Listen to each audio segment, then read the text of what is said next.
Know, of course, that good quality fuel enhances your vehicle performance and reduces maintenance cost. Take no risk in times like this. All you need is value for your money. Look no further. Drive to the next Petrosol fuel station. Yes, Petrosol for your clean fuel, accurate, quantity fuel suitable for new technology vehicles. Be a happy customer. Fuel with smiles. Drive more miles and save some money. Petrosol, your clean quality fuel in full quantity. Petrosol, always a delightful experience. Gary L. Smith is joining us. Muftawu, Nabila, Abdullah as well. Daniel Koranteng, our newest signing. Achu Samaklo, all of them in the building. And I'll be introducing them very, very shortly. But Mr. Danike, all correct. Charlie, You did cool. oh, I did very, very cool.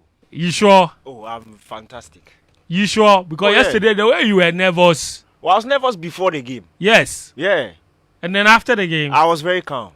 And during the game. Very calm. During the game. After 15 minutes, I was calm. Those first 15 minutes were wild. Yeah, I was very They were fantastic. It's the best 15 minutes I've seen from the Black Stars since Chris Hughton took over. It's the best game we've seen from the Black Stars since he took over. Yeah. By far, to be honest. Everything. It had everything. There was desire. There was hunger. There was aggression. There was commitment. The very things we have been calling for all this while. And yet, we still didn't win. And we still saw in evidence the deficiencies in our team. Just the 2 shots on target from Kudus. XG of 0.89. So we were not even expected to score 1 goal based on the chances created. We didn't even create any chances in this game. We created 0 big chances. We had only 7 touches in the Egypt box in the whole match. It's unbelievable. Inaki Williams received 9 passes from the whole time he was on the pitch. And one of them...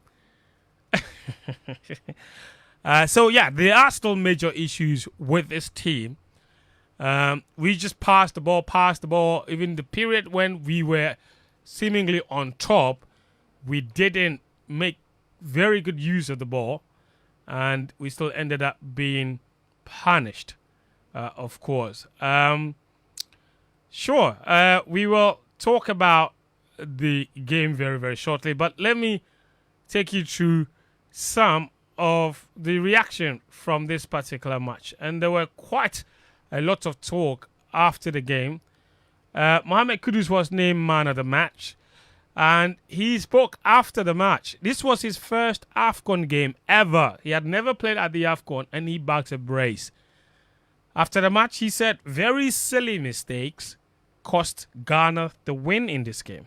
Your goals to reflect on the results, but we got the point today. I felt we deserve more because the goals they scored was some silly mistakes from us, which we need to learn from. And we put this game aside and then we focus on the next game. We knew Egypt was a good side, so we came with all the energy and the enthusiasm. So credit to all the boys. Everyone gave their all. I think we fought and then we focus on the next game. Until we finish the last game in the group, it's the same focus. You could see the fighting spirit and the energy from the guys today.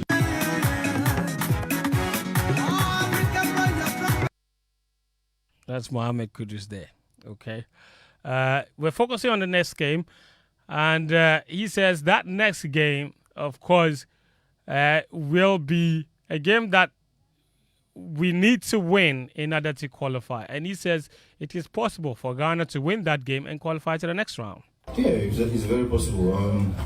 Until we finish the last game in the group, it's the same focus. You could see the fighting spirit and the energy from the guys today.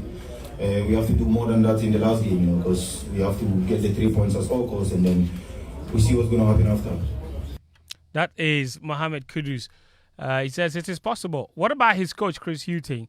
He addressed a couple of things. First, he spoke about the game itself, and he says Ghana deserved to win this particular game against Egypt. He said Ghana deserved all the 3 points in this particular game. Take a listen. I felt we deserved to win the game. What I asked after the first performance, I asked the players for a better performance, more commitment, more running, to give ourselves a better chance of putting in a performance to win this game. So I don't think I can fault the players. I don't think I can fault their aptitude and the way that they applied themselves to the game. And at the moment, the dressing room is a very disappointed dressing room. That's Chris Hughting. He says Ghana deserved to win. He also addressed the individual mistakes that cost Ghana the win. And he says he refused to blame any individual player for what happened. And he says mistakes are part of the game. As a coach of a group of players, you feel frustrated because in a performance, mistakes in the game are part of the game, and you hope you make less mistakes than the others.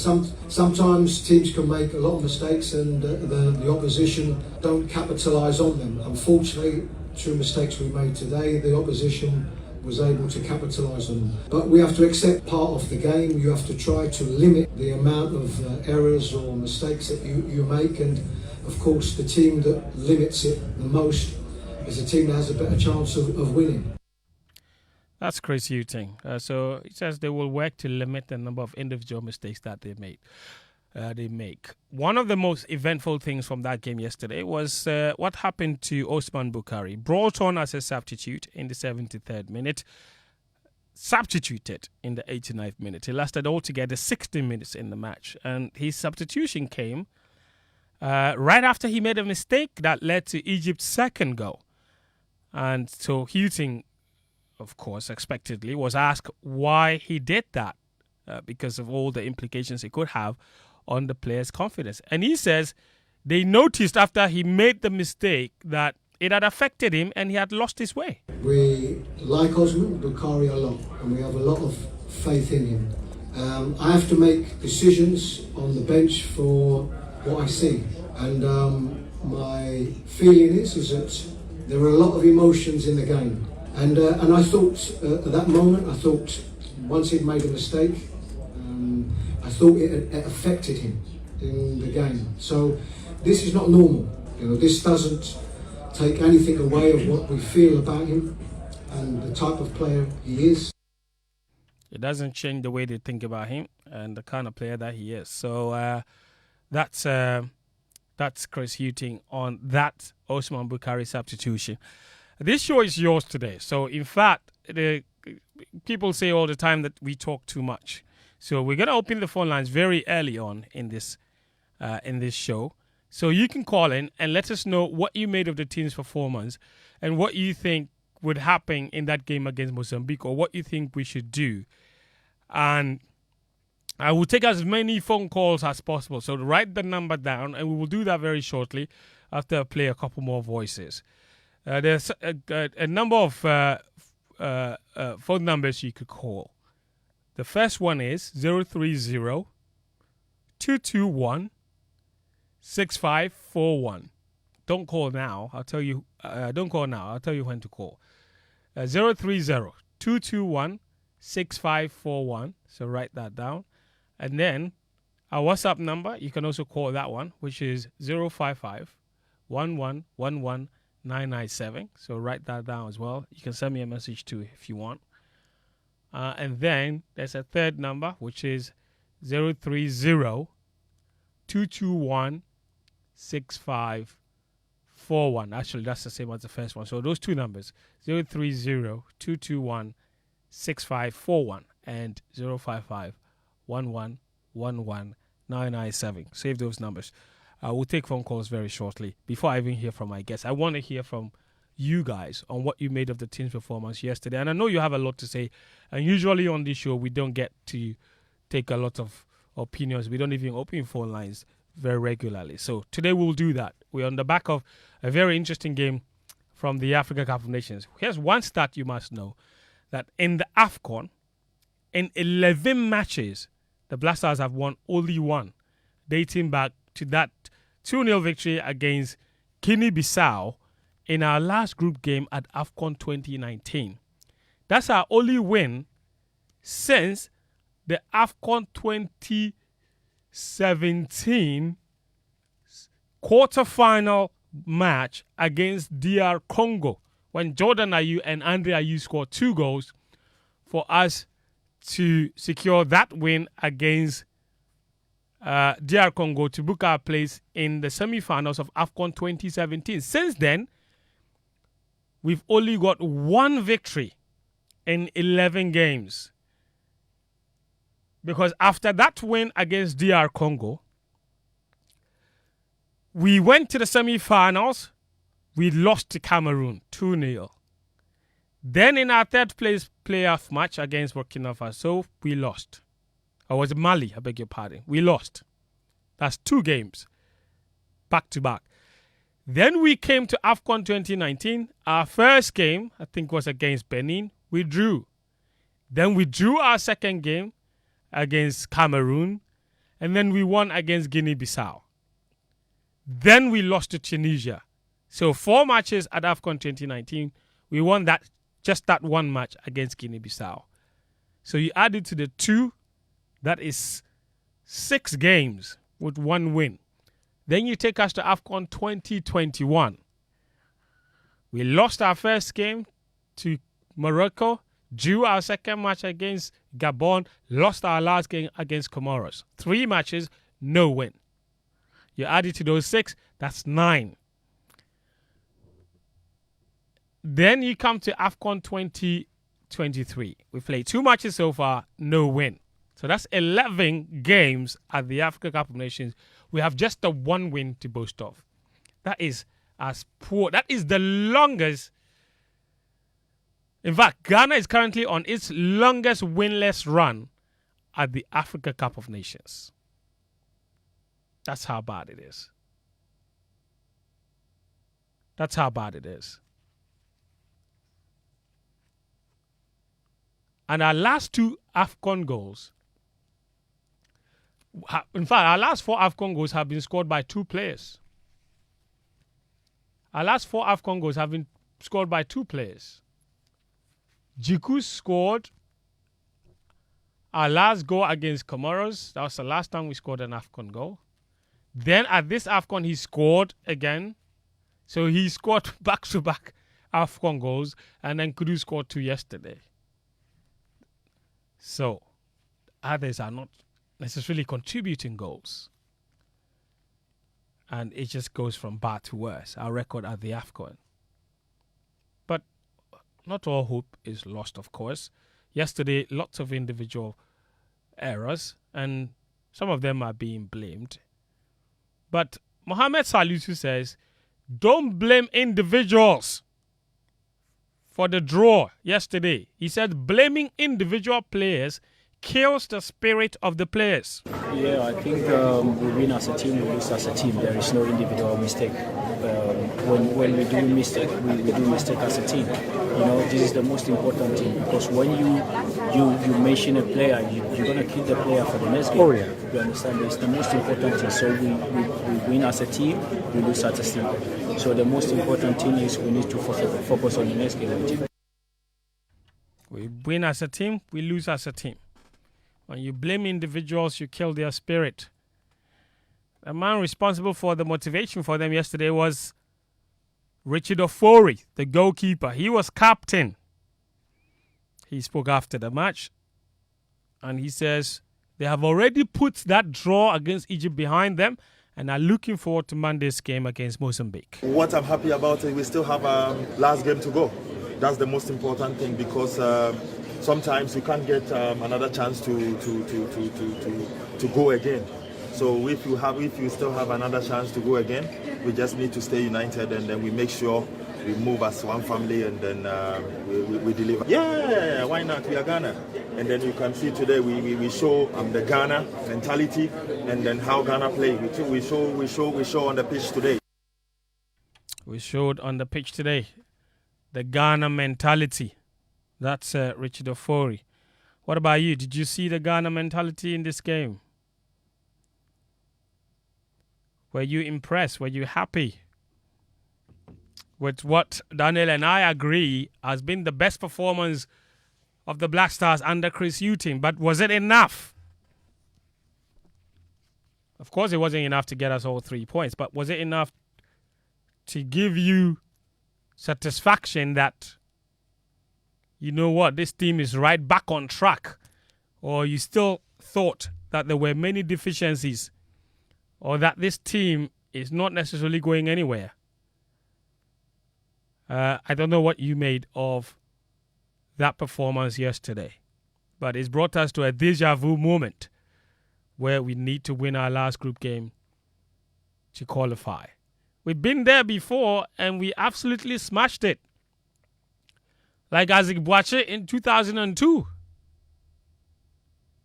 against Burkina Faso. But of course, against Comoros in 2021, we couldn't do it.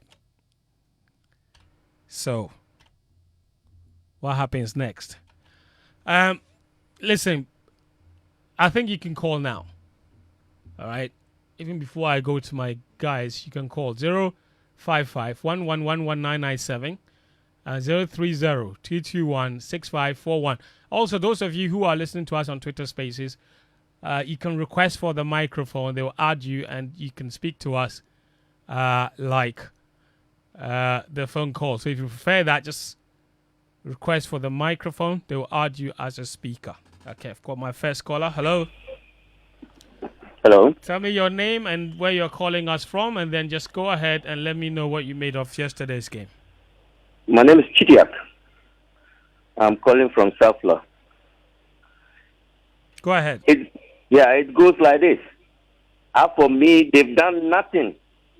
They didn't achieve anything until the cup comes to Ghana. They have done practically nothing. To me, until I see the cup in Ghana, they've done nothing. Thank you. Thank you. He wants to see the cup. Until that happens, no kind of performance will impress him. 030-221-6541 and 055-111-1997. You can also send a WhatsApp message on that last number, 055-111-1997. Lots of messages coming in as well. I'm interested in your impression of the performance yesterday. Hello, good afternoon. Yeah, hello. Good afternoon. Thank you. Yes. Your name and where you are calling us from? Yeah, I'm Mr. Benjamin. I'm calling from Tima. All right, Mr. Ben, go ahead. All right. I want to know one thing. Whether the team has a team psychologist, okay? Because yesterday, after Inaki's blunder, we went ahead 2-1 before the coach subbed him. I think if we had a team psychologist on the bench, he had to step in to maintain Inaki in the game. Probably psych him up for him to know that, in fact, you have caused the blunder, but don't be too affected by it, especially now that we are leading. Do you get me? But yes, there was that quick reaction from the bench to sub him and bring on Bukari. And he did a similar error, and the goal was conceded again. I think we did well yesterday. I can give the team 7 out of 10. We were on our way to get a win before the errors caused those goals. But we should just inquire from the management of the team whether there is a team psychologist and whether he sits on the bench and whether he has spoken to them about having to see Jama after the game or after a win and not necessarily before a game, because that Jama session doesn't do anything to them psychologically. I mean, if after all these 3 AFCONs in previous editions, we can only count a single win, then there is an issue with this Jama session that he brings into the camp. It is not doing anything positive for them before a game. Do you understand? Yeah, Ben, you make a very good point about the substitution, because Houghton took off Inaki Williams right after he made the mistake, and then took off Osman Bukari right after he made the mistake. So it's like, what are you doing? Yeah, it's not even sending positive signals to the players. It's as if you are in the team or if you are playing, then you cause an error. So probably you consult a team psychologist and he says, hey, let me speak to the coach. As the Egyptians are celebrating, let me just rush to Inaki and tell him that, hey, don't, panic. Let's play. And, after some few minutes, Ghana scored. In fact, when you look at the the commentary of the team, Ghana went ahead 2-1 before Inaki was subbed, or if you watch the game again. Meaning probably he had been boosted, his morale had been boosted again for him to, continue playing. So why do you then just drag him off? That's fair. Thank you, Ben. Thank you, Ben, with his thoughts there. Let's. Hello. Yes, I think your radio volume is slightly high. Hello, this is Selassie. Yes, Selassie. Do you have a radio by you? Please. Yes, Selassie. Where are you calling us from? I'm calling from who? Yes, Selassie. Go ahead. Okay,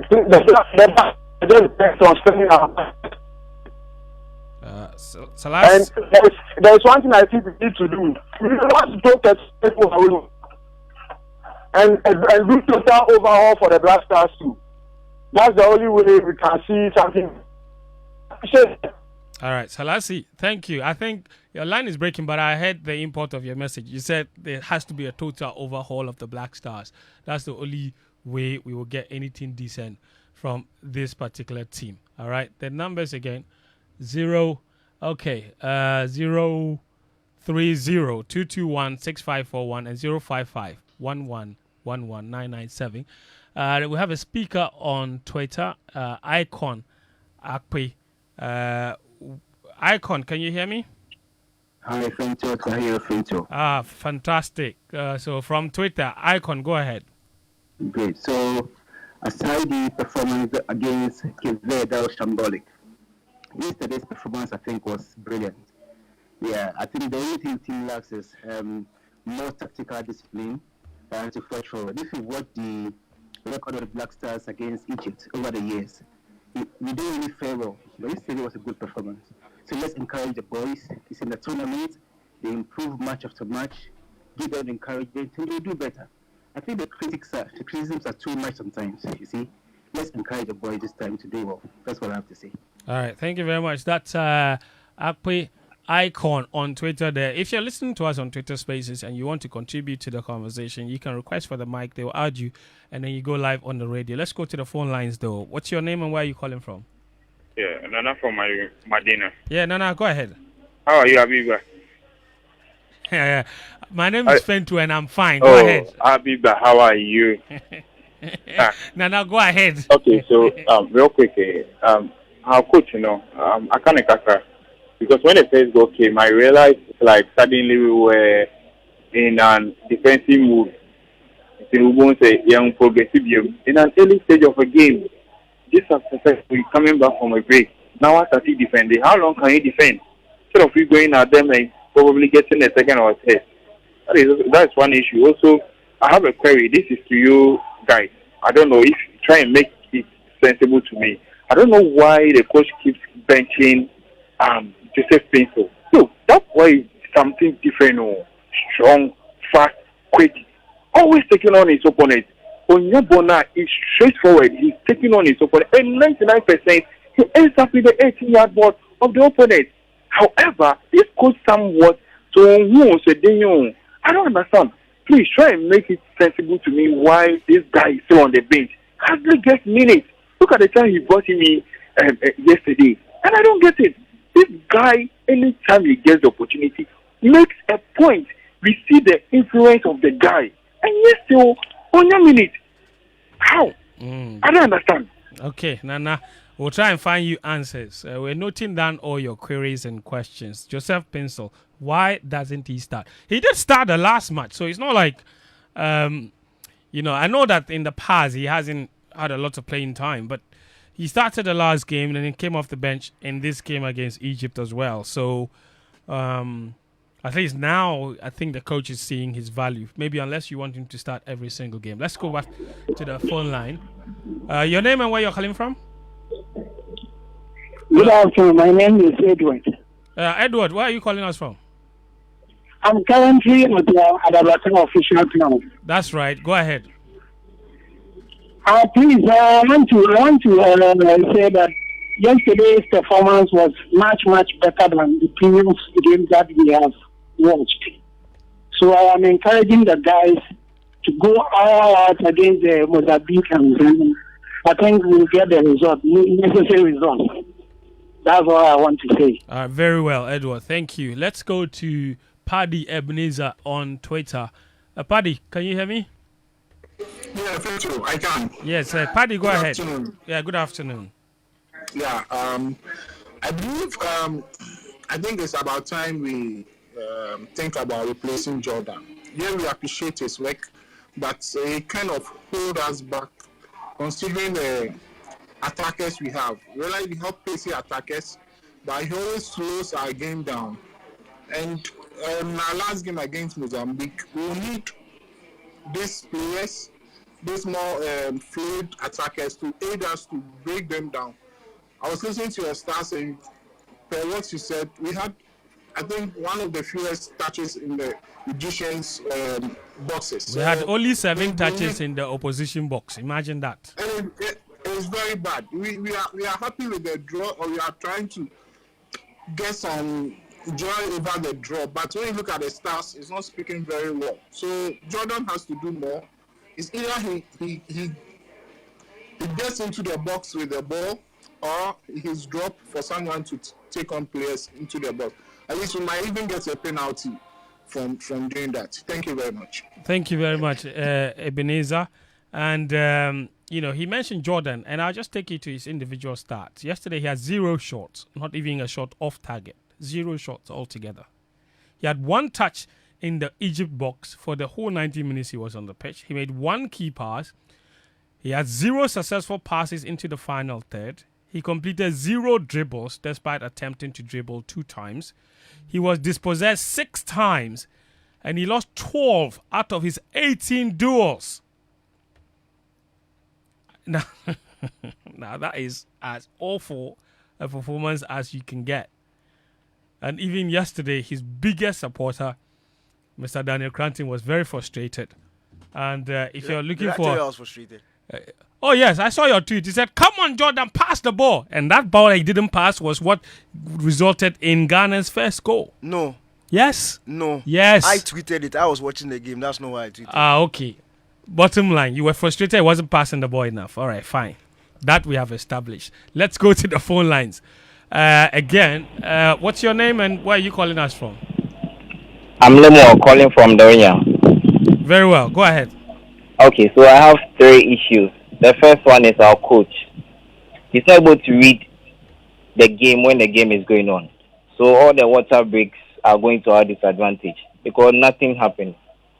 Looking at our game against Cape Verde, at a point, Jordan was useless. At a point, we were expecting him to make the change. The change didn't come. It came later after they had scored. Looking at yesterday's game, we all know Inaki was ineffective in the position wasn't played. So the change should have come earlier. And our best player in the first game was Fentuo. So if you are going to make that change, Fentuo should be the one coming on. And after bringing Bukari, the next thing to do was to change Jordan. Jordan was useless. But rather he took Bukari off and brought in Fentuo. So the coach seems clueless in everything he's doing. For yesterday, he got the defensive right. But our attacking, there's no attacking pattern. Both goals were from brilliance from Kudus. Nothing, but no team effort. Our first goal in the first game was from a set piece. Nothing from a pattern or attacking pattern. Let me give you an example. I'm a Chelsea fan. Look at Tuchel when he was in Chelsea. You could see that Chelsea were attacking with a pattern. They created a lot of chances, if not for the messes of Werner and our strikers. In all the matches Chelsea played, Chelsea were scoring goals because we had a pattern of attack. But looking at our Black Stars, there's no pattern. Just play the ball anyhow and expect to find results. No shots, nothing. Yeah. So I'm really disappointed. I think they should work on that. And it's a fair point that you make because if you look at, for example, our performance yesterday, okay, our XG, the expected number of goals we were supposed to score in that game based on the quality of chances we created was 0.39. In other words, we didn't create even enough opportunities to have even deserved to score 1 goal. That's how bad it was. Okay, and he made the point about attacking third not being creative enough. That's true. We attempted 3 shots, 2 of them being Kudus's brilliant 2 shots that resulted in goals. We had only 7 touches in the Egypt box. You know how many Egypt had against Ghana in our box? 19. 19. You know how many? The pass success rate, I don't think a lot of people read meaning into that. 78% was our pass succession rate. We had 1 cross, 1 open play cross in 90 minutes. 1 cross. 1 successful cross. Progressive passes. The number of times we passed the ball progressively, only 11 times over 90 minutes. In other words, we just spent the whole time passing the ball sideways or backwards. No penetrative passes into the opposition final third. Only 11 of those. We had 5 key passes, big chances created. We had 0.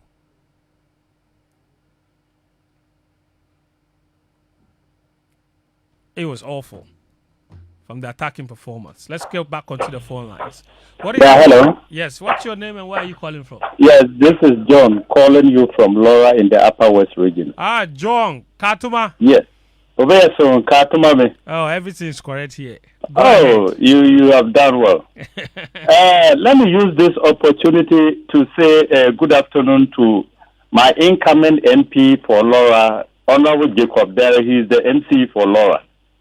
And good afternoon to Honorable Ambrose Derry, the Interior Minister for Nando.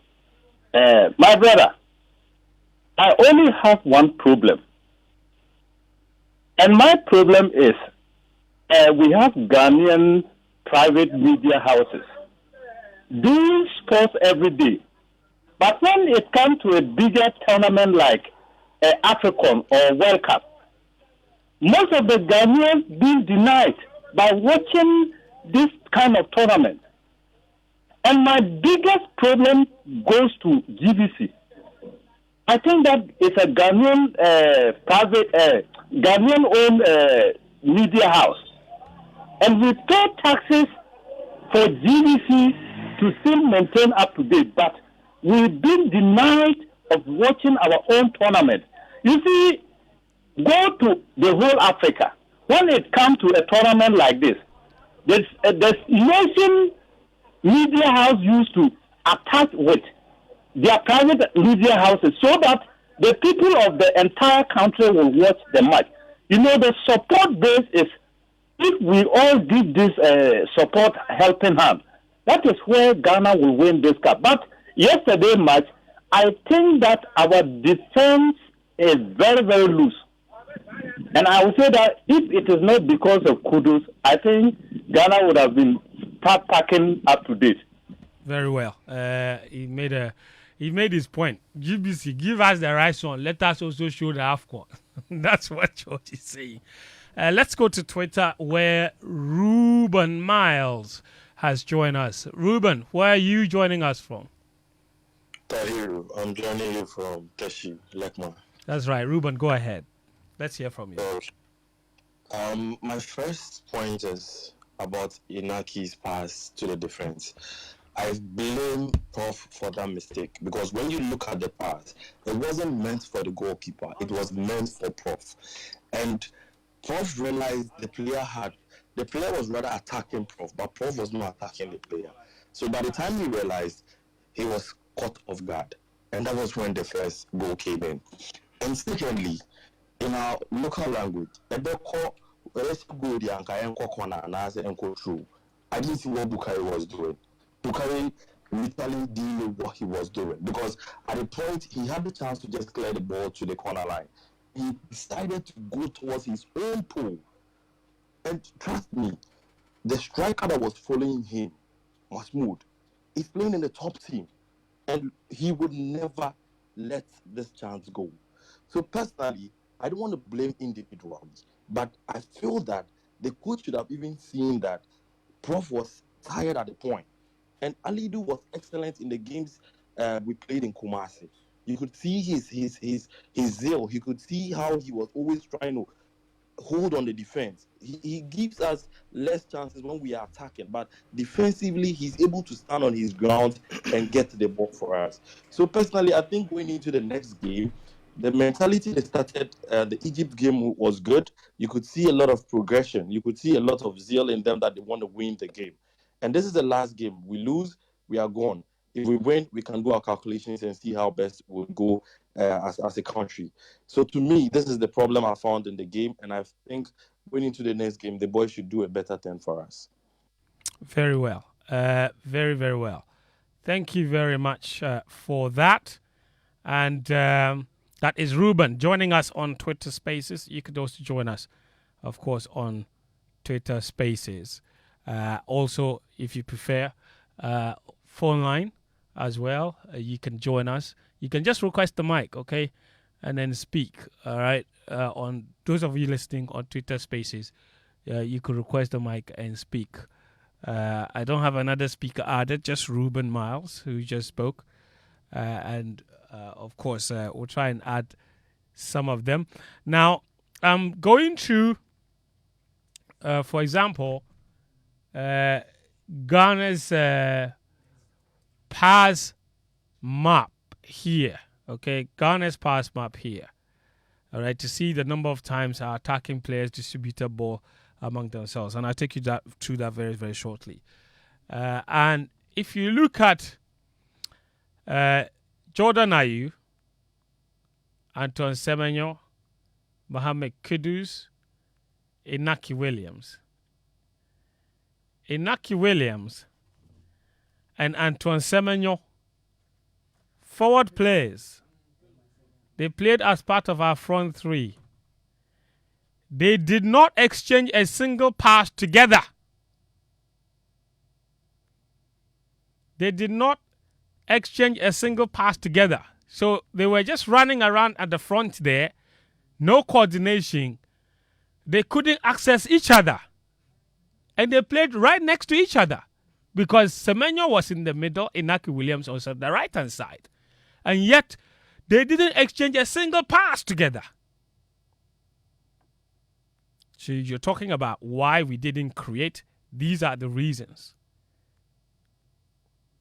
Inaki Williams received the ball 9 times. 6 of those 9 times he received the ball, he received it in his own half, passing backward. And that's how bad it was. Let me go to Twitter again and speak to Pelo. Pelo, you joined us on Twitter Spaces. Can you hear me? Pelo, can you hear me? Okay, I cannot hear him. All right. All right, maybe on mute and speak. I can't hear him. He's added as a speaker, but I can't hear him. Pelo, I can't hear you. All right, cool.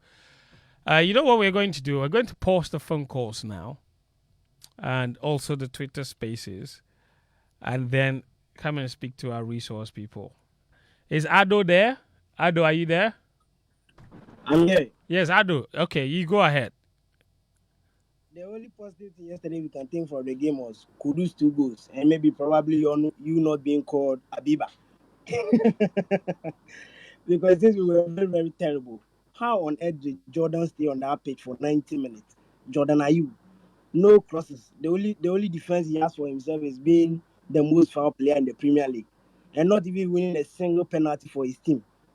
Always being foul, whether in his opponent or just after the center circle. Which is very, very bad of a player of his kind. Yesterday, I can say we dropped points mainly because of Jordan Ayew. Because at times, we may have a chance. Just a pass forward. Jordan will be holding the ball. You don't want to pass. You just want him to be fouled. A big player, then just push down his shot in his sneaker like it's some boss. Oh, that man let us down yesterday. But you win day. We have 1 point. We win our next game and we are through. Thanks, Fent. All right. Thank you very much, Ado. Ado there joining us on Twitter. I'll pause Ado for now. Daddy K has been itching to speak. So I'm going to let him speak now. Daniel, you have become a bit of a scouting master. You spent an awful lot of time watching the Cape Verdeans. You notice exactly how we could hurt them. And the one time that we tried it, it worked. You also talked about how they could punish us, and they punished us real good. Before this game, you and I previewed this game on multiple platforms where we spoke about the key to getting a result. And the key word that rang through all of our previews was bravery. That the team needed to be bold, they needed to be brave, they needed to be courageous. We saw glimpses of that, especially in the first half. The individual errors in that second half gave it away. We drew 2-2. And there's a lot to unpack in this game. So I'm going to give you the floor. What have you made of that performance? And what are the signals that you've picked for what this could mean for our future or going forward?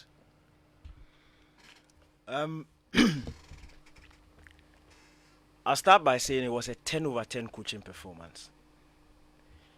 10 over 10. Perfect coaching performance. The coaching was 10 over 10 for you. For player application, I'll say it was 8 over 10. It was a solid display from the team and from the coaching staff. And I was very highly impressed. They showed that they did their homework on the Egyptians. They knew how to hurt them. And they did what was necessary to create the scenarios to hurt them. So that was good. Now, look, let's start off with what the game plan was. What exactly the game plan was, because that is how you can properly assess the team. Before the game, we spoke about the fact that Egypt on the ball struggled to break down teams. They're a team that thrive in transitions. So what do? We kept it very compact at the back, very difficult for them to hurt us in between the lines. We saw the relationships between our back line, our midfield line, and then the forward two in Kudus and Semenyo, who were playing as a front two when we didn't have the ball. We saw, and that was what impressed me, at least in the first half most, the relationship between our fullbacks and our wide men, and how they kept on constantly interacting with each other, drawing each other very narrow where they had to, and especially on the left-hand side, defensively also. And that was because Egypt were trying to penetrate that side, obviously, because their star man, Mohamed Salah, was there. So the job, especially by Gideon Mensah, was absolutely super in that, for me, in the first half. In fact, he had a fantastic game, personally. He had a very good game. Gideon Mensah, that was really good work from him. So that was the game plan defensively. Stop them from being able to operate in between the lines. Of course, that's where Mohamed Salah thrives the most. On the Egyptian right-hand side, not necessarily giving the width, but playing in that right-hand side channel. And we were able to stop that. Our attacking plan was very simple. To break with purpose and break with aggression. Very direct. And with that, we were not taking risks. We had very limited men making forward runs. And that was because, and this is what people need to understand, that was because Egypt thrives on transitioning. If you overcommit men and you lose the ball, the chances of you being punished on transition was high. So we saw very limited men making off the ball runs when we were on the break. And I'll give you a prime example. There was a portion in the game, in the first half, where Ashimeru won the ball, gave it to Iñaki Williams, and he started breaking. The closest player to Iñaki Williams was Gideon Mensah. As soon as Gideon Mensah hit the center line, he stopped running. Because when he scanned around, the two front men who were expected to be darting forward had dropped too deep because they were doing defensive work. And as a result, if he goes and there's a misplaced pass, there's going to be trouble. So it was just a key point in the game where we saw that we were not taking too many risks. The point is, the perfect opportunity would come and we'll be able to get the goal. It wasn't about forcing the issue, it wasn't about playing risky passes. We were keeping it safe, keeping it compact, and waiting for our moments to pounce. And for me, that was a very smart thing by the technical team, especially because of Egypt's threat when it came to transitions. Now, that game plan, the same game plan I'm talking about, was also largely dependent on being very compact and being disciplined. And that we have to credit the entire team. The relationship between the lines was, for me, this is the best we've seen the Black Stars do in a while. We'll take you back to the World Cup game against Portugal, but even that one, we were a bit content defending and didn't think too much offensively. But this time around, there was a proper relationship and there was a clear pattern as to how we were going to break. Now, there was also a reason why we were not taking the risk, and I've mentioned about I speak about because of the threat of the transition. Now, even to highlight the reason why we were not ready to take risks. Now, these are a little in-game examples. When you break and you are in your own box, and there's a lot of space to cover in the opposition box, especially if you are not an overly offensive team, you don't take risks. So the smartest thing to do when you don't have options around you is either to hold that play, wait for your teammates to come, and keep possession of the ball. If you can't do that, then you draw a foul. Because what the foul does is to enable you restart play higher up the pitch. So when a long ball is given to Jordan, and Jordan's only other attacking option is Semenyo for him to pass to, and after Semenyo, there are red shirts flooded around, and Jordan turns and he wins a foul. What is happening is that we are keeping possession of the ball because our game plan is not necessarily to open up and cause havoc. And the havoc means once you open up, you're also opening up spaces for your opposition to hit you. So what was the plan to score if our plan was not I'm to getting open there. up?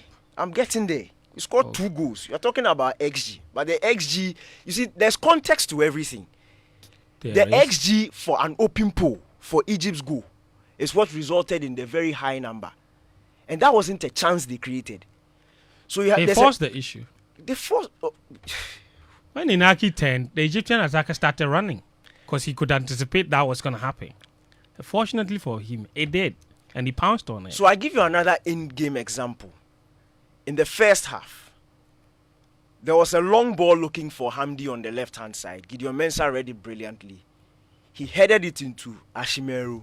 Ashimeru controls and gives the ball to Kudus. Kudus had peeled off to the left-hand side at the point. When Kudus picked the ball up, he was surrounded with a number of red shirts. He dribbled past one and tried a 1-2 with Ashimeru. But then the reverse pass to Ashimeru didn't work out and the Egyptians intercepted, only for Gideon Mensah to come back and win back possession. But that just showed the importance of not taking too many risks, because you don't want to lose possession of the ball in your own half. It is better to lose possession in the opposition half than to lose possession in your own half. So that was fine. Now, there was also a reason why most of our breaks came from the left-hand side, and it looked like we were focusing our attacks on Jordan Ayew and Gideon Mensah's side. Now, Egypt were trying to break us from Mohamed Saleh's zone, which is the right-hand side of their zone, but obviously the left-hand side of our zone. But because of the brilliant defensive work, and I'll mention Gideon Mensah's name again, then the relationship between himself, Jordan Ayew, and then Ashimeru, we tend to be winning a lot of balls from that zone. So obviously, if you are winning a lot of balls from that zone, the build-up will start from there. So what it meant was, Inaki Williams on the other side was not necessarily going to be involved in build-up play. He was going to have to be very important off the ball and very disciplined off the ball. In terms of his attacking runs, yes, he will offer bodies or an extra body in the attacking zone where he had to. Didn't necessarily mean the ball will always come to him, but his movement was going to be important to create spaces for the more dangerous attackers. And I make this point because it will come in very handy when we are assessing the first goal that we scored. So that explains why most of the time we're not necessarily playing from Inaki Williams' zone. But that doesn't mean that he was practically a passenger. He wasn't. He was still playing a very important role in keeping our shape in the game. So I was very satisfied, honestly, with the first half performance and how we were able to keep Egypt at bay. Then in the second half, what did we do? In the second half, and that was very early in the second half, I think we made a mistake with trying to match Egypt's momentum. They came out flying with high intensity. Which should have been expected, to be fair. Yeah, what should have been expected. But then what you do, especially when you are in the lead, especially when your shape has proven to be difficult for them to break, is not to match their momentum. When they come at you with high pace and they miss and you get the ball, you shouldn't also necessarily try and spring it forward quickly. You take your time and kill that momentum, because what Egypt wanted was for the game to become chaotic. That's exactly what they wanted. And what we're doing was trying to give it to them. What we're doing was basically giving them what they wanted. You mean we played into their hands? We played into their hands by trying to force the issue and get a second goal. And for me, that was needless at the point. We should have been smarter about it and try to kill the momentum. And that's why I suspect that when Ashimeru pulled off injured and he came off, Chris Hughton opted for Baba Idrisu. Because Baba Idrisu is safe, he is slow, his passing basically just kills the tempo of the game. And that's what we wanted to do, because when you start playing like that and Egypt finally win possession, it is very difficult for them to restart that intensity. So they increase their intensity, then you kill it. Then they increase and then you kill it. Especially for teams that are chasing a goal, or a team that is chasing a goal, it doesn't serve too well for them. That's why on the flip side, we always talk about when we are facing North African teams and we are chasing a goal. You are going forward and then you see somebody's on the floor. Once that stop happens, you have to try and generate the momentum again, and it's very difficult. So in the second half, in the early embers of the second half, I thought that's what we should have done, especially when they scored that disallowed goal. I think we should have been smarter about it and stopped forcing the issue, but we didn't. And then Baba Idrisu came. And I think at that point, when he came about, in the next, I think, 5 minutes, we were in a much better zone. And then the mistake from Iñaki Williams happens. And some of these things, look, sometimes these things happen. They do. It's very football, painful, honestly. And I will not agree with anybody who says it wasn't a forced error. It wasn't. Baba Idrisu Jordan had got dispossessed. That wasn't forced. That was forced, but so that was in our half. Let me. I'm making a point. That's where it began. Listen, they forced Jordan into a mistake in the Egyptian half. Yes. Baba Idrisu read the loose ball and won back possession. He didn't win it. He won back possession. No, he kicked the ball. That's an interception. That's what it's called. It's called an interception. He didn't intercept the ball. He was trying to clear the ball and kicked it straight back to who was the ball going? He did. And he touched it straight back into an Egyptian. I'm saying, had Baba Idrisu not touched the ball, who was the ball going to? The Egyptian would have gone through with the ball. Exactly. So he intercepted it and the ball fell straight to the foot of Iñaki Williams. That's what I'm saying. It's called an interception. The ball would have gone to the Egyptian if Baba Idrisu hadn't read it. And he read the situation. And it still went to an Egyptian. It went to an Egyptian because Iñaki passed the ball back. Iñaki is not an Egyptian last time I checked. He's not. Is he? No, he's not. So when Jordan made a mistake in the Egyptian half, and the ball broke loose, Baba Idrisu did well to read the situation, intercepted the ball, and it fell to Iñaki Williams. At that point, that is not danger. And I'll disagree with anybody who says that is danger. With the ball around the center area of the pitch. Center line. We've literally won possession back. And then he makes the back pass. Poor. But these things happen. And I understand. Sometimes these things happen in football. In Ghana's case, I think people are just upset that it's happened three times in a row. Yes. So those things don't happen. Then you have to address it. You have to address it separately. That's the point. Yes. So we know mistakes happen. But if the mistakes happen 3 consecutive times in the 3 goals that you concede, there's a big problem, like you said, which has to be addressed. Which has to be addressed, but we'll shelve that for now. Now, I also saw some comments blaming Dennis Odwe for that. I don't think it's fair. I don't think it's... He can't see what is behind him. The person who can see what is behind him... I think he definitely saw him, but he didn't see the goalkeeper. No, he saw the Egyptian attacker. Look, if you watch the sequence of play, his back is turned to the Egyptian attacker. Mamouche was making the run from in behind him. The person who would see that run was Jiku. But the weight of the pass for Iñaki Williams Odwe knew that pass wasn't his. Yes, and that he knew exactly. The comfort and the weight with which Inaki hit the pass, he would automatically assume that his goalkeeper was in a position to pick it up. That's him true. to turn. That is true. The only way you can blame Odwe for that goal is if he had been communicated, and you can clearly tell there was no communication from Jigu because his reaction was late, and it took everybody by surprise. That's why I say these things happen. But then when that happened, that's why I said, look, the coaching was good, very solid at the point in time. We considered, okay, fine, out of nothing. You are playing a very good game, you concede a goal. Fine, what do? We need to get another goal. Now, 2 minutes. 2 minutes. And the 2 minutes wasn't by luck. That's, you see, 2 minutes. That's what is quite painful, that we all complain about coaching when it's wrong. But when coaching is right, don't discredit it and put it down on. So take me through the coaching that resulted in that second goal. In the second goal, yes, when Gideon Dennis Odwe chased down that ball, won the throw-in. Yes, he throws the ball to Kudus. Kudus gives him the return pass. At the time that Odwe got the ball, there were 3 Ghanaian attackers in the box, and that was very different from what we have seen throughout the game. Yes, those were options. Anybody, any right-handed, right-footed wing back, whatever, at that point in time will go for the cross. True. Because there was Iñaki in the box, there was Semenyo, and there was Jordan who had made a late run into the box. There were 3 very good options in the box. It was literally a 3-on-3 in the box. Mm-hmm. But what does Dennis Odwe do? And I'm saying take notice of this. What does Dennis Odwe do? Cuts it back to Kudus. He cuts it back to Kudus.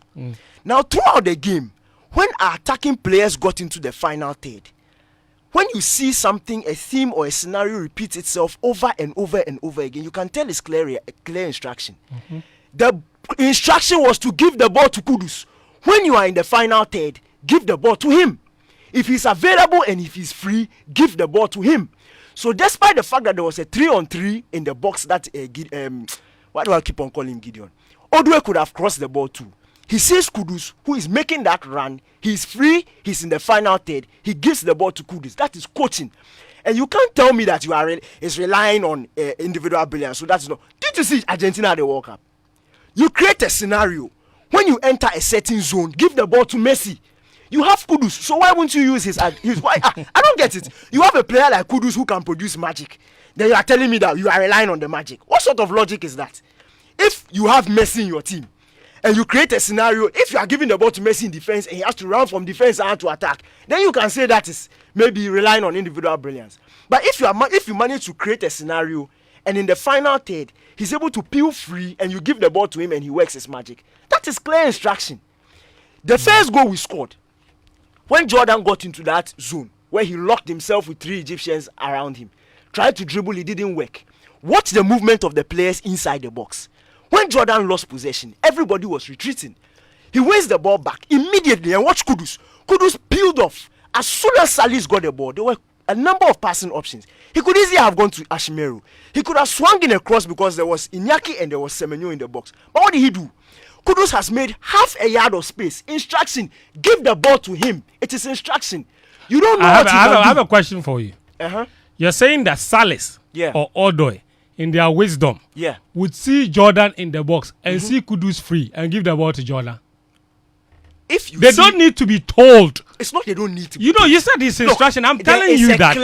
I'm I'm telling you that if I were Odoi and I see Inaki. No, you made your point. You said it's instruction, pass the ball to Kudus. And I'm saying that's okay. But I'm also saying that it is possible that it is entirely intuition. Because if I'm Odoi, or I am Salis, and I see Jordan in the box, and I see Inaki in the box, and I see Semenyo in the box, and I see Kudus free, I'm giving the ball to Kudus. My coach doesn't need to tell me to give the ball to Kudus. That's all I'm saying. In the first goal, when you look at the half yard of space that Kudus had made, was he that free? Which one? The first goal we scored. In fact, he was the closest player to Salis. That is also a fact. No, he was the closest player to Salis. The closest player to Salis was Ashimeru. He was the closest. Look at the footage again. The closest player to Salis was Ashimeru. In fact, who was closer to go? Who was closer to go? Follow typical Salis passing, Salis would have gone sideways. No, who was closer to go? Who was closer to go between the two of them? I'm not talking about who was closer to goal. You But asked me a that's the simple point. question. No, but you that's said the who was the point. closest player You're- to Salis, and I'm saying the closest player to Salis was Ashmeru. And even if you are going typical Salis pass, if you are how Salis usually passes, he would easily have gone sideways. You can't discredit the coaching by saying no. It's but you also can't credit the coaching if a player also decides that. Hold on. If I tell you to do something and you do it, isn't it doesn't the credit go to both of us? But that's an assumption. You're assuming that they told him to. I'm also telling you that.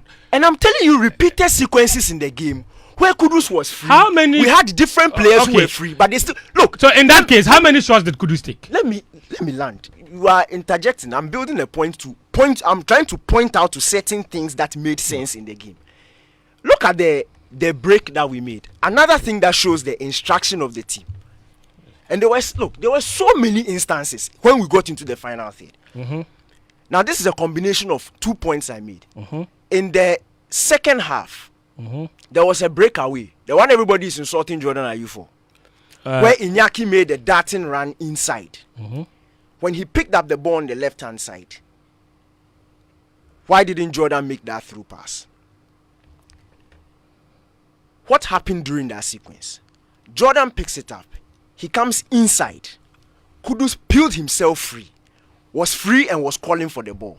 You see, there was something that after Sunday's game, I was chatting with a footballer, and he said, modern footballers like himself hardly do anything on the pitch that is not down to instruction. So he said, what we see is a reflection of what the coach has told them. So it is very difficult for him. And I was complaining to him about our attacking play in the first game. And what he was telling me is that it is very difficult to blame some of these individual players for decisions they made during them, especially when the decisions were repeated. Very well done. So I said, okay, fine. That makes sense. When Jordan makes that darting run inside and Iñaki peels off, he's calling for the ball. Iñaki was calling for it. And remember, that wasn't the first time Iñaki was calling for a pass. And his teammates ignored him and gave the ball to Kudus. Who does Jordan pass the ball to? He gives it to Kudus. It will not make sense for me. Look, if Kudus wasn't on the pitch and that was Ransford Yeboah or somebody else, or Dede or somebody else, and you are consistently giving the ball to him, that one we can question it. But when you have a player of the quality of Mohamed Kudus, and the technical team has clearly instructed you that when you enter the final third in that danger area, give him the ball. You have no business not giving him the ball. Very well. Because so Daniel, it will go against you if you give the ball to somebody else instead of him. And then it goes south. Let's make progress. So based on, from your analysis, you say the coaching was fantastic. Okay. Let me land with the Bukhari. I wanted us to. Yes, you were on the Bukhari. Let me land with the Bukhari one. Now, Kudus scores that brilliant second goal and we are 2-1 up. Yeah. I am very sure, I know, that they would have taken Iñaki off irregardless of the mistake he made. Regardless of the mistake. Look, 5 minutes before we considered that goal, Egypt made a substitution. They brought on Trezeguet. For the whole match, when Egypt started the game, who was providing the width for them? It was their fullbacks. It was Hamdi and it was your friend is Muftawu. Kamal. Omar Kamal on the right, Hamdi on the left-hand side. If you notice in the first half, we didn't have a problem being narrow. And we didn't mind the ball going to their outlets because we were not afraid of their fullbacks. Once it wasn't Salah or it wasn't Trezeguet, we were not afraid. In the second half, at the start of the second half, when they made that substitution, the guy who came on for Salah is a pure winger. He fancies one-on-one. So it became a bit more difficult for Gideon Mensah in the second half because now he started stretching play. Then they brought on Trezeguet.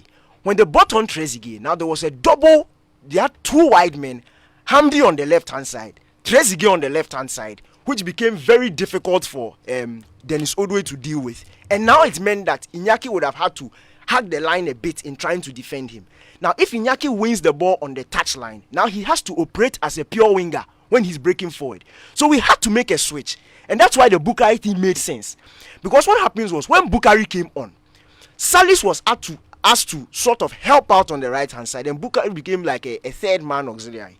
If we win the ball, he isolates his fullback one-on-one and has the opportunity to take him on. He tried that a few times. Thank you. Those scenarios actually panned out.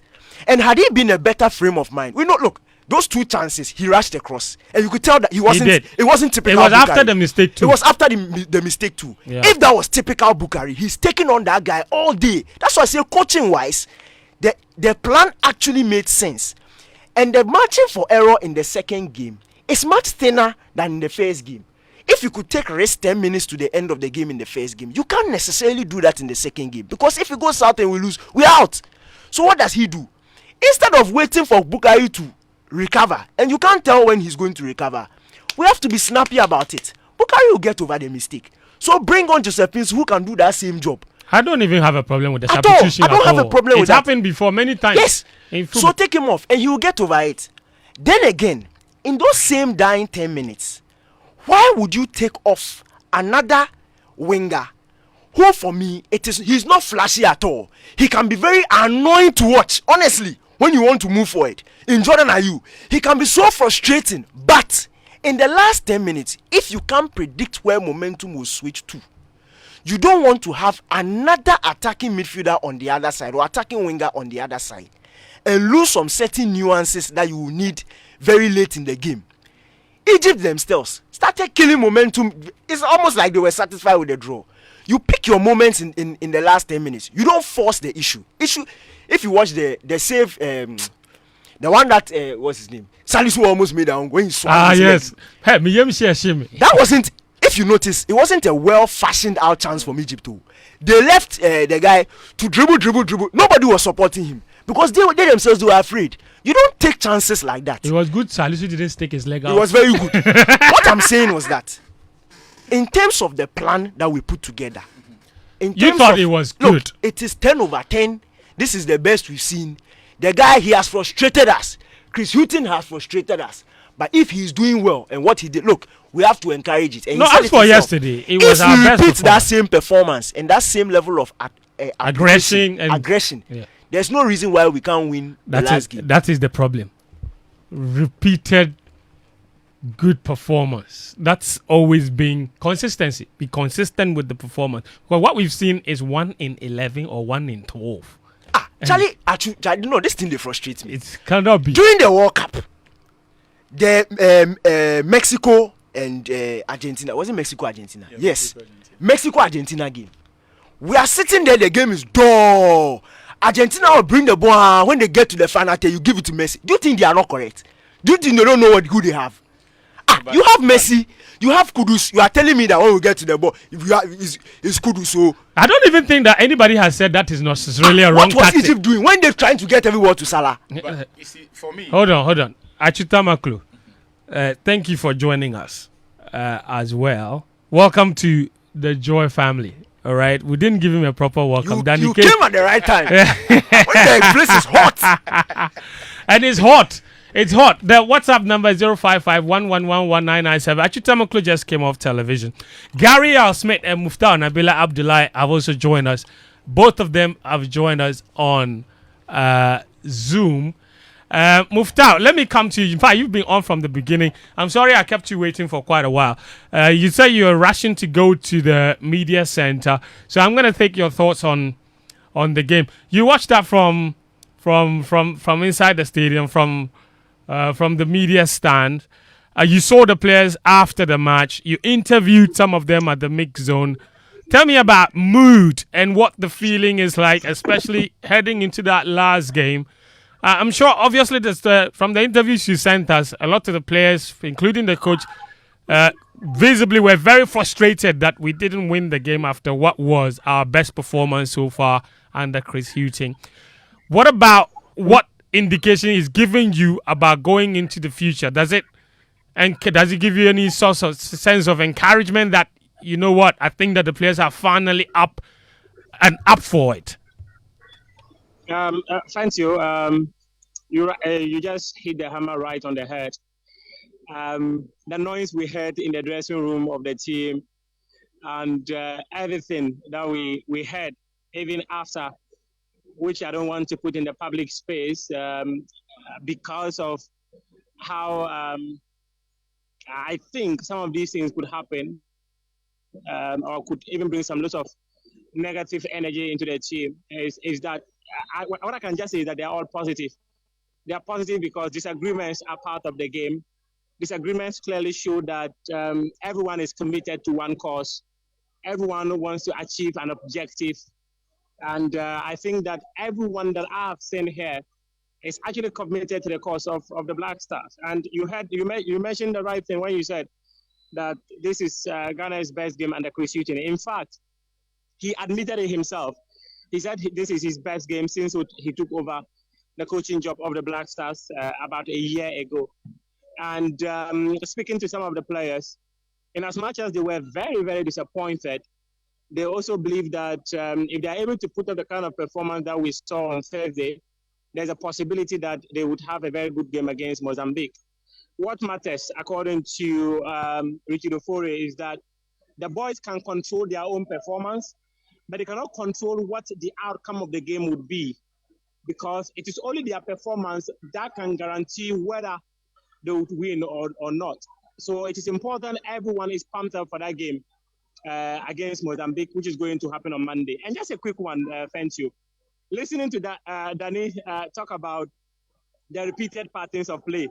In fact, if you were in the media tribune watching the game, it was very easy to actually notice what the technical team wanted to do. Anytime Mohamed Kudus was about 40 or 30 yards away from the 18-yard box, the instruction was simple. In fact, he personally even asked for the ball, whether he's surrounded by players or not. He was always asking for the ball. And they would always give him the ball. I remember when, in fact, he asked the technical team to substitute him from about 70th minute onwards, but they didn't mind him. I saw him suggesting to them that they should be substituted, but they didn't mind him because they knew the quality that this guy brings into the team. And in one of those moments, when Dennis Odoi was running down the right flank, he stopped around the line here, and I saw Chris Hughton just run up and pointed to Kudus. It was a direct point. So everything was easier, and Daniel Koranteng made the analysis as though he was seated up here watching the game. Because, in fact, I remember when the team was attacking, Joseph Pinsil wanted to take a kick. Jordan Ayew told him to slow down. Where is he rushing to? And I felt at that point, Ghana had Egypt to the ropes. And if that corner was taken quickly, the team could have just maybe pushed Egypt back. But Jordan decided to calm things down and came and took the corner. I saw Joseph Pinsil very frustrated by that, but his senior colleague was speaking to him, and he had to listen. I clearly believe that everything we saw on the pitch they were well coordinated.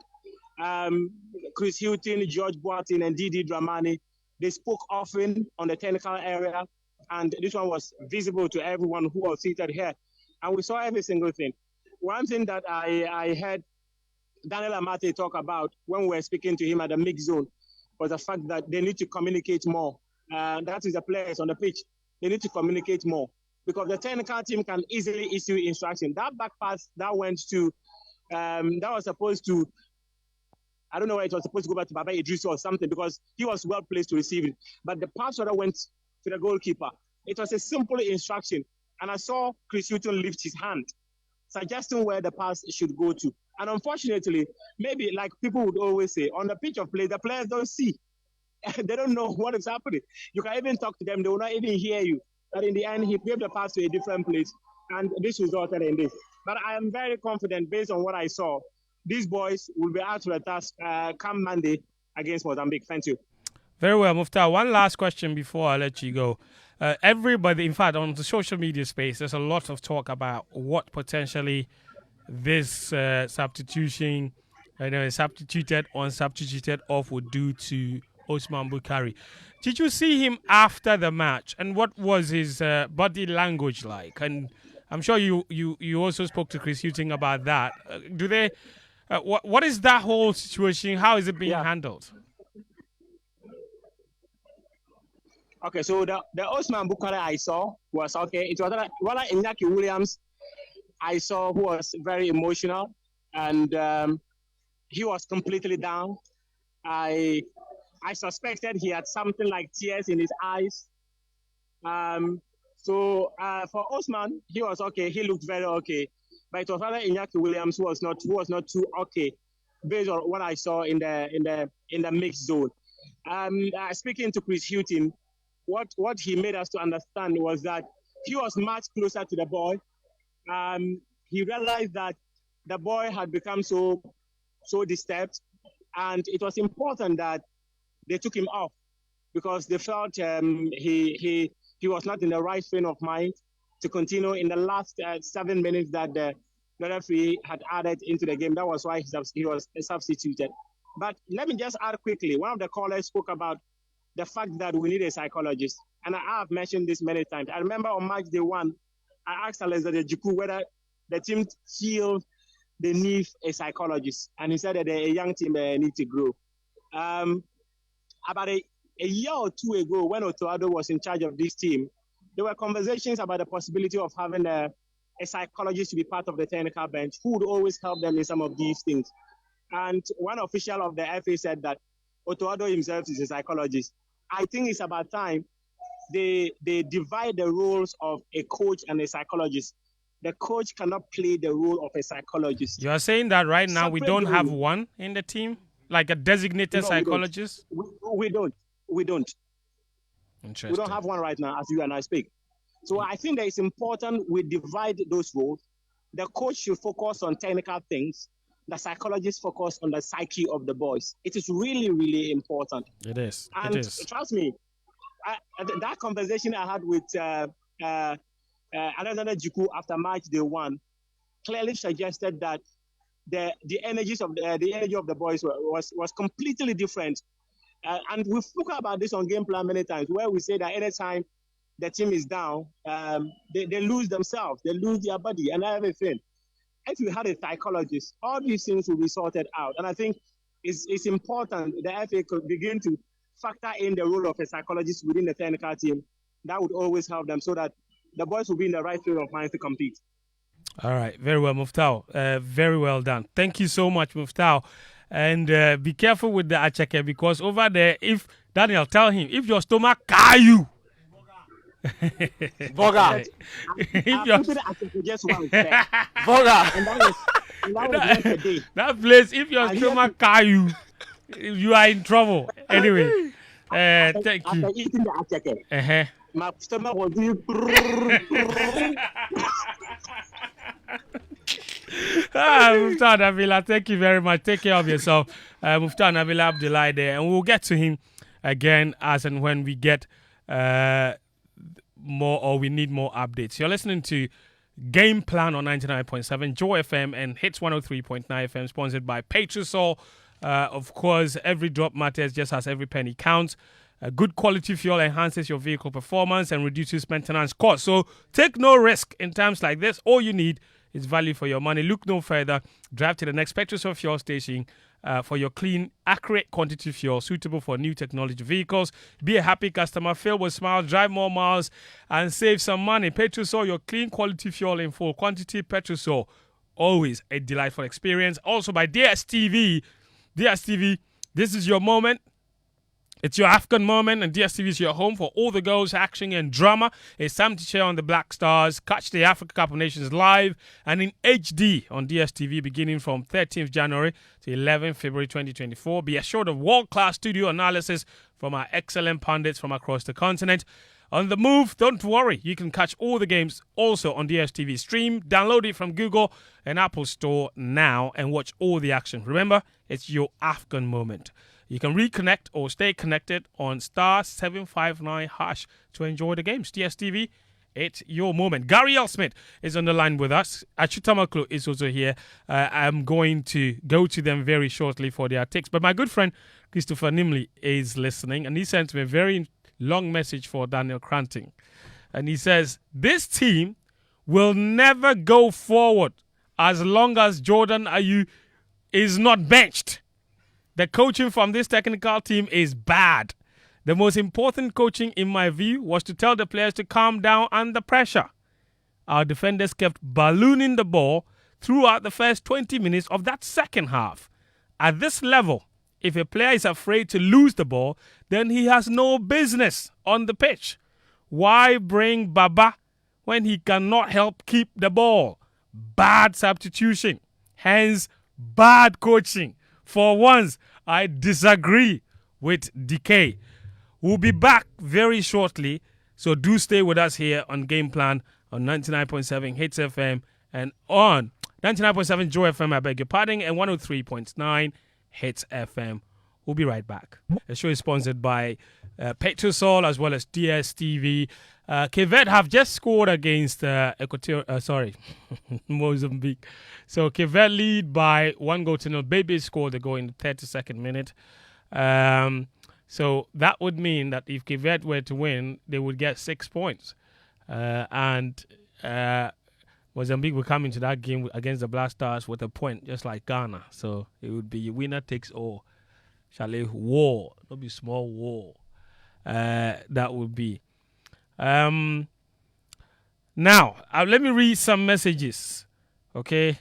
Let me read some messages. Lots of them have come in at 055 1111997. 055 1111997. Now, this message says, okay, let me just pull it out very, very shortly. All right, cool. Here are my messages now. All right. This message says, as for Ghana, he says the difference between the Black Stars and the Senegal national team is the lack of maturity and lack of teamwork on the Black Star side. Inaki has 8 goals in La Liga. It's so sad seeing him make intelligent runs, but they wouldn't pass the ball to him. While the Senegalese, Nigerians, and etc. call attackers based on their goal contribution, we do ours based on the number of times a player has been fouled. So sad. That is Joe in Shama. This one says, hello, fan. I'm enjoying the show. Please ask Daniel Koranteng why we lost control of the midfield in the second half against Cape Verde. Stanley in Achimota. Uncle Morgan says, hi, Fentuo. Good day to you and the guys in the studio. I think the guys did quite well yesterday. Limited Egypt's chances. It was rather unfortunate 2 schoolboy errors cost us the game. But I want to ask, how come the players always fail to spot Inaki's decent runs? His own players made him useless in the game. That's Uncle Morgan. Uncle Morgan, Daniel has partly explained that. He said the instruction was give the ball to Kudus. So Inaki can run all he wants. We won't give him the ball. That's not what the coach said. The coach said, give the ball to Kudus. So Inaki, you can be running all you want. All right. Sir Gratis from Tema, Community 25 says, if Almighty Egypt were able to get a point, who are the Mozambicans that we can't get 3 points? I'm cocksure we are beating them heavily, come what may. This message says, hello, friend. Have you noticed how similar our last 3 AFCONs are? AFCON in Cameroon, we lost to Morocco, drew to Gabon, lost to Comoros. The World Cup, we lost to Portugal, drew with South Korea. We didn't draw with South Korea. We beat them. Okay, and then we lost to Uruguay. That one is true. And you say AFCON 2023, we lost to Cape Verde, we drew against Egypt. And as for the last game, he said, I pray we break the chain. That's Osborne from Old Barrier. Godwin in North Carnegie says, as for Ghana, it's the quality. I always say it. So who is Ghana's plan B for Mohamed Kudus? Who is the plan B for Thomas Partey? Nigeria, before the AFCON, Taiwo Awoniyi got injured. They brought in Sadiq Umar. Sadiq Umar himself got injured. They brought in Terem Murphy. Victor Boniface got injured. They brought in Paulo Nuachu. Wilfred Ndidi got injured. They had Alassane Yusuf ready, made for him. Who are our plan Bs? This is a very, very good question. It's an excellent question. I'm not necessarily talking about his Nigeria anecdote or example. I'm talking about options. What is your problem? What is your problem? Messi gets injured, who replaces? Let me bring in Gary Al Smith before he runs out of data. Hey, Gary. Onukwa. You have to respond. My friend, man. Gary, you can't let this slide. No. Gary, you can't let this slide. Gary, are you there? Is Gary there? I bet he's not there. Okay. No, he's there. But I don't know why Okay, maybe he's away from his phone. He didn't hear me. Thank God. But Achu, listen. Daniel has mounted a very spirited defense for the coaches. He says, yes, we drew the game, but he thought the coaching was 10 out of 10. And then he mounted an even stronger defense of Jordan Ayew, despite everybody's call for him to be substituted because they thought he wasn't doing much to help the team. And despite the fact that in that match, Jordan Ayew contributed in exact number of shots, 0. He only had 1 touch in the opponent's box. He had 1 key pass. He had 0 successful passes into the final third. He had 0 dribbles completed despite attempting 2. He got dispossessed 6 times. He lost 12 out of 18 duels. 12 out of 18 duels. He lost all of them. Daniel says he was still important in that game. He was crucial, and the coaches loved what he was doing. That's why they kept him on there, despite this evidence. No. Your take He was on rubbish. not just Jordan, but on the performance itself and everything else around it, including Jordan's performance, obviously. Yes. I think the team has been starved of structured something with a semblance of cohesiveness for a long time, to the extent that we would see what we saw yesterday and call it 10 out of 10. Right? Now, the question that I have asked everyone since yesterday was what the idea was when the second half started. So, given the circumstance of the first half, you would say that this was a significant improvement on what the team did previously in terms of how we applied ourselves and in terms of being able to stifle the Egyptians. But that is just one aspect of what the assignment for the day was. Yesterday's game required that the Black Stars played in a manner that suggested that we wanted to get the maximum points. Yesterday's game was not a containment assignment. It was not a containment assignment for you to go there and play in the way you did in the first half and expect to play in that same manner in the second half, because at best you are going to get a draw. And I need to correct Daniel in saying that if we lost, it didn't mean we were out. In fact, it doesn't change. The draw yesterday doesn't change what we Doesn't need to change do anything against Mozambique. Because ultimately, whatever your game plan is, be it attacking, be it defensively, if you get into a game that requires that you win, you must have an outlet, a plan for scoring goals. Right?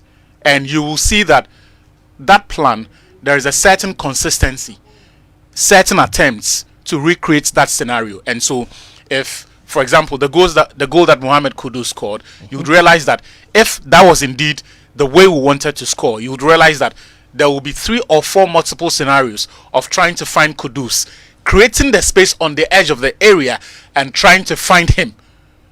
Right?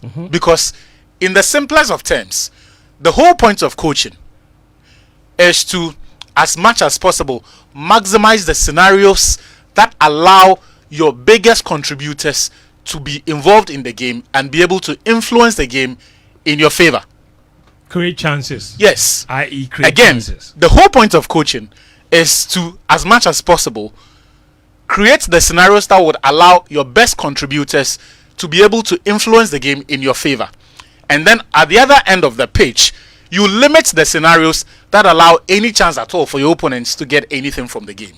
Yes. So I'm saying that if the plan indeed was to get the goals the manner in which we did, you would find that very often we will force those openings at the edge of the area and try to find Mohamed Kudus or whoever was well placed to take those shots. Was that what we saw yesterday? Not quite. Even in the first half that we say the team played so well, how often did we stretch their midfield and created the sort of openings that should have led to the goals that we needed yesterday? But I don't have too many problems with the first half, because I can understand why a coach would set up in that manner. You cannot jump from the horrible football that we've played for a long time and expect that suddenly we are going to start playing an expansive, well choreographed, cohesive brand of football. It doesn't happen. Because as we've said repeatedly, there are structural defects with Ghana's football, the Black Stars. What I found problematic was that almost all of our best players were playing in areas where they could not influence the game for us. So, even when we were playing well, Kudus had, I think, about 20, if you watch his heat maps, Danny, help me here. Was it 23 touches that Kudus had? Yeah, I think it's something in that. Of all the touches that Mohamed Kudus had, there was only one instance where he made a forward pass. And that was to Jordan, I believe. Otherwise, it was sideways to Salis or Ashimeru Majid or a back pass to any other player. In fact, I'm looking at his passing He had map 41 here. passes. 41 touches. And how many of those were and out of those 41, he made 2 to Semenyo. Yeah. No, I'm talking about advanced final third patches. Yes. Advanced final third patches. But Passes he was too. almost always the furthest man, so that would be Yeah, Semenyo was almost always the furthest man. So No, if he made a Kudus, pass to no. him, I'm saying Kudus. the average. advanced- If you look at the average positioning Yeah. on the map, Yeah. Semenyo was ahead of him. I'm saying that Kudus was almost always, as in like. Yes, I get what you mean. So I get what it you would mean. be difficult to make him forward. how many So of let's, those let me teammates- even talk about his total. those final he third made, passes? He made 2 passes to Semenyo and 2 to Jordan. Friends, I'm interested in the final third passes that he made. I saw one. Okay.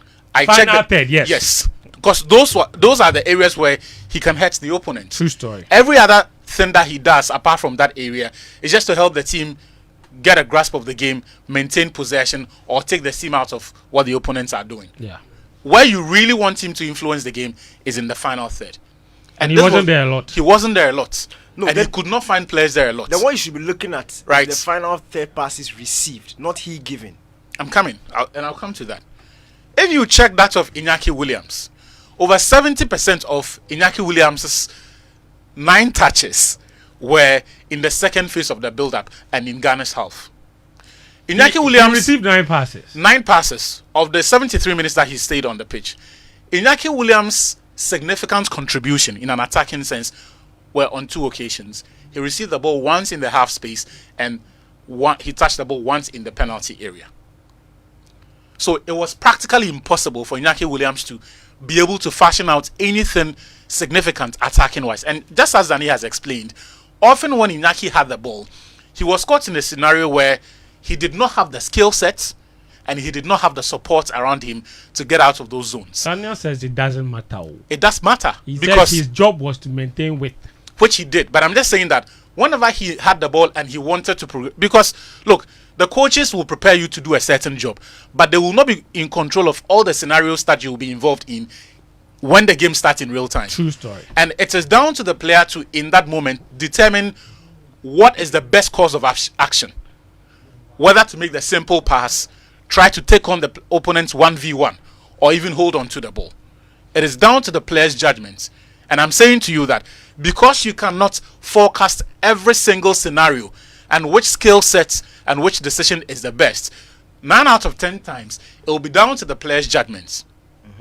Unfortunately for Iñaki, when he had the ball, in the areas where people wanted him to move the ball forward, he was either required to dribble and take on his opponent and sprint with the ball, or try to combine with his teammates. So you found him often trying to make the safe pass, because Iñaki is not a dribbler. And as quick as he is, running for about 60 yards is not his forte. It is not. It is not. So someone like Osman Bukhari, Joseph Pencil may be better suited to that. You saw Jordan at the other end on the opposite flank attempt that on 2 occasions. He was forced to check back and combine with his teammate because he's not that kind of player. He hasn't got that Jordan pace. has no pace. So even when he's able to dribble the opponent, he will swivel around and catch him. They will catch him. So he has to pass. Again. Or draw foul. So again, attacking wise. Which of them was he trying to do when he gave the ball away for them to go and score? He was trying to dribble. How many players? So 2. 3. It was 2. He was pressed by 3 players. So Jordan wanted to replicate his father. Charlie. Yes, because you both say he shouldn't draw foul. There's only dribble. So he's trying to dribble and now he's lost so the ball. in a game where we needed to play on the front foot. All of our forwards were left and isolated in areas where they could not influence the game. Now, for me, what was even the most damning for me was in the between 15 and 20 minutes of the second half. Now, I can pardon how a team starts a game, the approach, the game plan, even the lineup. I can pardon all of that because you are not in the mind of the manager to determine what he wants and how he needs to set out to achieve those goals. But when the game starts and the opponents start stretching your team, dragging players out of position, the objectives are not subjective. Right? What I see to be the problem when the opponent is creating chances should be the same thing that the coach will see. But the opponent didn't create chances. No, I'm saying that in the events that when they started stretching us the way we did, and then we started hoofing the ball forward, then they'll bring the ball back. Yes. In the second half. What I expected was for the team to react and what Egypt did was a very simple thing. So they moved Hamdi Fathi forward to when they were playing on the front foot or when they had the ball in Ghana's half to form a front line of 6. So you had Omar Mamouche, Trezeguet, Emma Mashaw, Mustafa Mohamed, Hamdi Fathi joining them. What that gave them was numerical advantage. So they could draw all of these triangles around our players, draw rings around them, and then drag them out of position. How many last ditch tackles did Jiku and Gideon Mensah make in the first half? And compare that to how many they made in the opening quarter of an hour of the second half. It pointed to one thing. They were being dragged out of position and defending in areas that were not in their comfort zone. True. So what you needed was for your coach to somehow be able to kill that momentum. It did not look like we had a plan for that.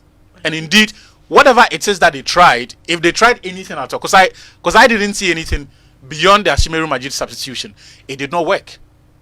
And we were left at the mercy of Trezeguet's, what's his name? Mamouche, and then the kid who came on to replace Mohamed Salah. On the right hand side. I've seen him. So you could tell that they were stretching our defense. Fathi.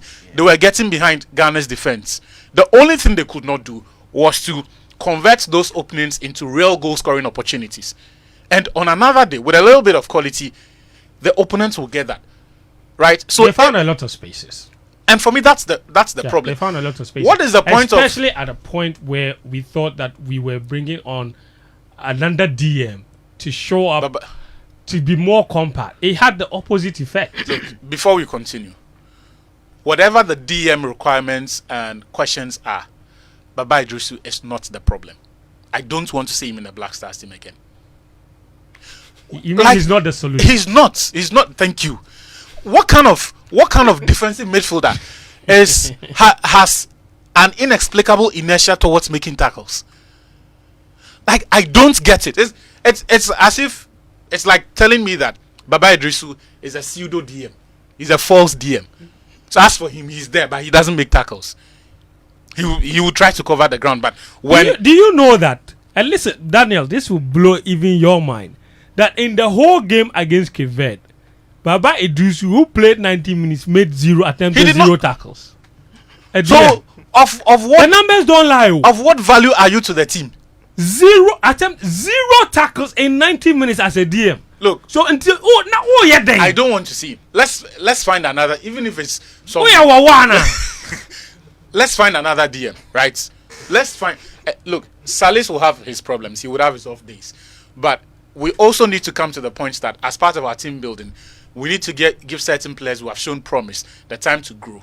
And this is where, for me, I want us to, you see, and it looks like hindsight analysis, but the truth is that we spoke about, and Daniel was very vocal about this when the squad came out. Yeah. We don't, and someone sent the message. It didn't look like the squad had a lot of solutions to potential injuries to key players. No, Fence, let's not. The scouting wasn't great. Let's not think for the coach. Anyone who says that, I'll tell them they are wrong. But it's true. They are wrong. Gets injured. So let me tell you why you are wrong. You think that the coach, in his heart of hearts, wants to play football that requires midfielders that can break lines. So you're saying that he doesn't rate a player like Forsen Amankwa? They don't want that kind of profile. If they did, throughout the qualifiers, you would have seen them attempt to play in a manner that employs midfielders of such skill sets. They didn't come to the sudden realization that there is an AFCON to be played yesterday. They have known. Because right? when they didn't have friends, when Mensah retired, when Duncan and this morning I was thinking that had Mensah been around, Bernard Mensah, he's exactly the replacement for Ashimeru Majid. I agree. But even the kid, what's the kid in Italy? The Muslim boy, is Suleimana? Suleimana, yeah. Friends, I'm just saying there's quite a number of them. Friends, I'm just saying to you that, yes, and to everyone who says this squad is deficient in this area or that area, in our view, fair enough, because maybe we want to see the team play a certain way, right? That employs their skill sets and makes use of them. But I'm saying to you that the current iteration of the Black Stars technical team have not shown any appreciation or desire for any system at all that employs all of these players that we want to see in the team. And I think that's awful, because the national team, if that had been the case, if they wanted to play all of these quote and unquote, yesterday Amokachi caught fire for using the word sexy, but sexy all of penetrating passes. What a silly arrangement of adjectives. It's a very naughty arrangement of adjectives. Because you're a bad boy. No. That's why. No, but to any open mind, no. If you are the talking word about sexy football, and penetrative. Nah, bro. Come no. Come on. No. Sexy penetrative passes. Those are the kind of passes that what's his name? Kevin De Bruyne has been giving. Paul Pogba, we know can give. Luka Modric and co. Those are sexy penetrative passes. Sex Fabregas. Yes. Sex. And they go into very warm areas. Wait. Very warm areas. Which Fabregas? I didn't say you said Fabregas. Yes, and I said the sexy penetrative passes going to very warm areas. Danny has been here before I entered the studio. Sexy penetrative passes from Sex Fabregas. that's what the point I wanted to. Danny has been here before I entered the studio. Wrap up for me. You have a minute. I have also been here. Yes. We have described players who play that way. We both said line breakers.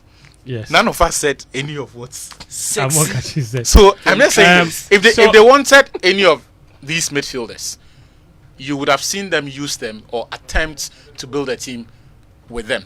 So when you're saying that when the chances came for them to try the options, they never didn't. looked in that direction. This squad is exactly what the technical team wants, and we are getting what we paid for. Are we beating Mozambique? I don't think so. What? What? Yeah, we don't beat. How can we qualify? I know we are qualifying. And we are winning the AFCON. So what do you mean we are not beating Mozambique? So here's the thing.